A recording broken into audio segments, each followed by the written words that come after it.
Mike Perry, o ex-lutador do UFC que agora está no boxe sem luvas lá no BKFC, deu uma entrevista falando mais ou menos o quanto ele vai ganhar aí no novo contrato no BKFC, e esse valor chamou bastante atenção. É muita grana, ainda mais comparado com o dinheiro que ele fazia lá no UFC. E eu já vou explicar o porquê disso, né? Você pode pensar, mas é porque o UFC paga pouco para todo mundo, né? E não é necessariamente isso, né? Então vamos lá. O BKFC enxerga muito mais valor no Mike Perry do que o UFC enxergava. E por que isso acontece, né? Porque o Mike Perry no UFC, nas últimas 5 lutas, ele tinha perdido 4. No MMA, o cartel dele não chama muita atenção, né? Ele tem 14 vitórias e 8 derrotas. O que chama atenção são os nocautes, né? Ele tem 11 nocautes. E por quê? Porque ele tem um estilo bem agressivo, né? Ele é aquele cara meio maluco, um cara meio goiaba, o cara que gosta de ir pra frente, trocar porrada, se machucar, sentir alguma coisa ali, ele continua. Então é um cara que ganhou ali, né, 2 bônus de luta da noite e 2 bônus de performance. Mas, como eu falei, nas lutas recentes acabou não desempenhando bem, perdendo. Então tava meio que ali pro UFC, meio que sendo até já descartado. Então não tinha porquê realmente você pagar bem o cara, porque não tava subindo no ranking, não tava chegando perto do cinturão. Era só um cara goiaba que gostava de ir pra porrada. Só que um cara goiaba que gosta de ir pra porrada combina com o boxe, ainda mais sem luva, que é o evento, o BKFC. O BKFC é um evento para esse tipo de cara, né? Encaixa como uma luva, apesar de não ter luva. Então o Mike Perry foi lá pro BKFC, acabou fazendo 3 lutas, venceu a primeira e a segunda na decisão, inclusive a segunda ele enfrentou o Michael Page, né, lá do Bellator e tal, então isso já deu uma visibilidade. E na terceira ele ainda enfrentou o Luke Rockhold, ex-UFC, que era peso médio, ou seja, maior do que ele, Mike Perry, e ele não só venceu, ele passou o carro no Rockhold, machucou bastante, venceu por nocaute. Rockhold é um cara que tem muito nome, é muito famoso lá e tal, nos Estados Unidos, né? Então, pra ele foi perfeito, ficou 3 lutas, 3 vitórias, 2 caras extremamente conhecidos, e ele tem esse estilo que eu falei, meio maluco, então ele não liga que não tem luva, né? Quem assistiu o Cigano e o Verdun agora, recentemente sem luva, viu que os caras ficam receosos, não só eles, mas vários outros, os caras têm medo de machucar a mão, de se cortar, sabe que qualquer golpe você toma, acabou a luta, só que o Mike Perry não tem muito isso não, ele vai pra dentro, então casa muito, e até por isso, né, ele tem essas vitórias, né? Não quer dizer que, pô, no MMA ele só perde agora, então no boxe ele é muito bom. Ele é bom,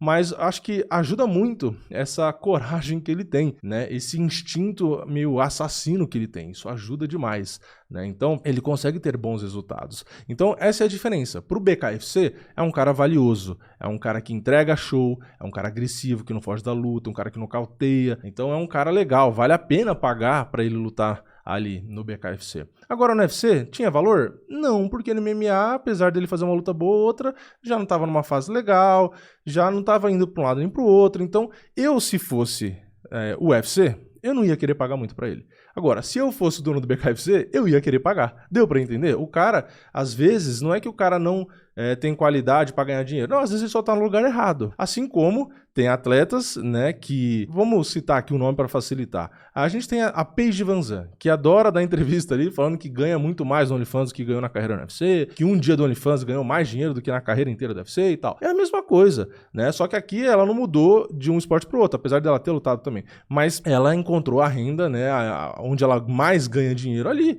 Então se ela gosta de fazer aquilo e ela tem qualidade, consegue vender o produto dela, o serviço, ótimo pra ela, né? Então, às vezes, esse é o ponto, né? Tem lutadores, então, no UFC que ganham bem? Tem. A gente precisa citar aqui McGregor, Adesanya, quantos caras fazem o John Jones?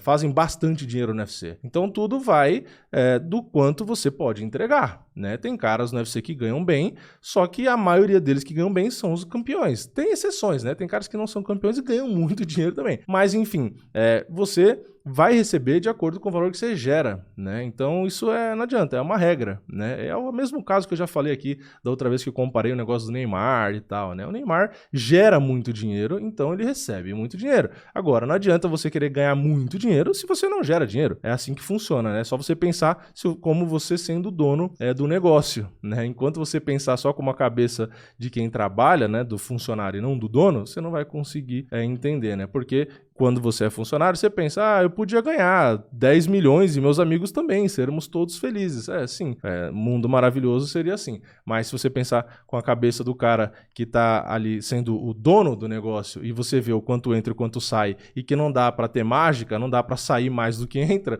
porque senão a empresa quebra, aí você começa a entender como que as coisas funcionam, né? Então o Mike Perry deu uma entrevista, falou que é muito fácil continuar com o BKFC, porque primeiro ele gosta muito de boxe, né? Isso aqui eu tô pegando as declarações dele, né? Só não tô lendo, mas tô resumindo porque tem bastante coisa. Mas ele disse isso, que ele gosta muito de boxe, que tem aprendido a lidar ali com o boxe sem luva, que também tem isso, né? É diferente, é bem diferente do boxe com luva. Falou que também já teve essa experiência, né? Dessas primeiras lutas, então que para ele continuar fazendo aquilo ali já é meio que normal, né? Já tá entrando ali no costume, né? Na rotina. Então ele disse que foi muito fácil escolher continuar ali, e ele disse inclusive que ele não, talvez, né? Não deveria dizer ali quanto ele vai receber, mas ele disse ali que o contrato é de cerca de 8 milhões de dólares. Né? Então ele acabou meio que divulgando e disse que está pronto para ganhar esse dinheiro. Ele no final ainda disse, né, vou continuar ali a promover, falar um pouco de merda e dar alguns socos, né, na cara de algumas pessoas. Então ele disse até, fazendo essa relação com o UFC, né, que se ele voltasse para o UFC, ele teria um corte gigantesco na renda que ele recebe. Fora que ele ficou de reserva para a luta do Logan Paul, que ele também citou isso e falou que é mais uma outra renda. Ele está ganhando bem mais do que ele ganhava lá no UFC, e ele também fez a comparação. Eu não sou, ele citou aqui o Canelo Álvares, o McGregor, o Floyd, caras que ganham 40, 50, 100 milhões de dólares por luta e tal, mas que ele está ganhando bem mais dinheiro do que ele já ganhava, né? Então, que ele disse que não pode reclamar da situação que ele está ali, né? Então, no final das contas, o que dá pra gente entender e aprender com a situação do Mike Perry, né? Ele é um cara que estava no UFC, como eu disse, sem grandes perspectivas, sem resultados, tanto no cartel ali no esporte quanto no bolso dele, não estava nada legal. Ele é um cara também que não tem uma idade que já está no final da carreira, né? Tem apenas 31 anos, então tinha muita carreira pela frente, mas ele estava meio que sem ter para onde ir ali no UFC. E se ele fosse cortado, né? Tipo, para onde ele ia? Então, assim, é difícil, tava perdendo valor, né? Essa é a realidade. E aí, ele, o estilo dele, acabou indo pro BKFC, acabou se dando bem e se encontrou. Então, assim, com apenas 31 anos, esse cara já tem um contrato desse, e se ele continuar tendo vitórias no BKFC e tal, ele vai virar de vez a cara da companhia, e ele, dentro do MMA, às vezes no UFC, não chegaria, né, ainda mais na categoria que ele lutava, né, que era no meio médio, ele dificilmente ia se tornar campeão, tanto no meio médio, ou às vezes no médio que fosse, não ia ser campeão. Então ele não ia chegar no patamar que ele queria. E aí ele só se moveu, né? Mudou o produto que ele entrega ali, o entretenimento que ele entrega para um outro esporte e se deu muito bem. Então, se ele continuar rendendo, essa grana que ele vai receber agora, que já é boa, pode melhorar ainda mais. Né? Então ele só se recolocou, né? Uma atitude inteligente, né? Um cara que não é tão inteligente necessariamente lutando, se mostrou muito inteligente ali para a visão dos negócios dele, né? Então, já que ele não chegaria a receber o quanto ele acha legal dentro do MMA, ele simplesmente foi para uma área e está se dando bem, está entregando resultado e por isso está ganhando dinheiro, né? Vale lembrar, né? Tem essa grande diferença. Não adianta só mudar de esporte se ele não entregar resultado. Então, ele achou um lugar onde ele consegue entregar mais e por conta disso receber mais de volta. Mas é isso, comenta aqui embaixo. Quem vocês acham, além do Mike Perry que já fez isso, do Ngannou que acabou fazendo também, cita um nome aí que está no UFC que vocês acham que se migrasse para o BKFC, para o boxe, pro OnlyFans, né? Para qualquer outra área aí, quem vocês acham que faria bem mais dinheiro do que faz atualmente no UFC? Quem tá no UFC hoje e que se fosse para qualquer um desses lugares ganharia muito mais dinheiro? Fala aqui embaixo, comenta aqui se vocês têm algum nome na cabeça. Deixa o like no vídeo, se inscreve no canal, ativa o sininho e eu vejo vocês na próxima. É nóis, valeu, falou!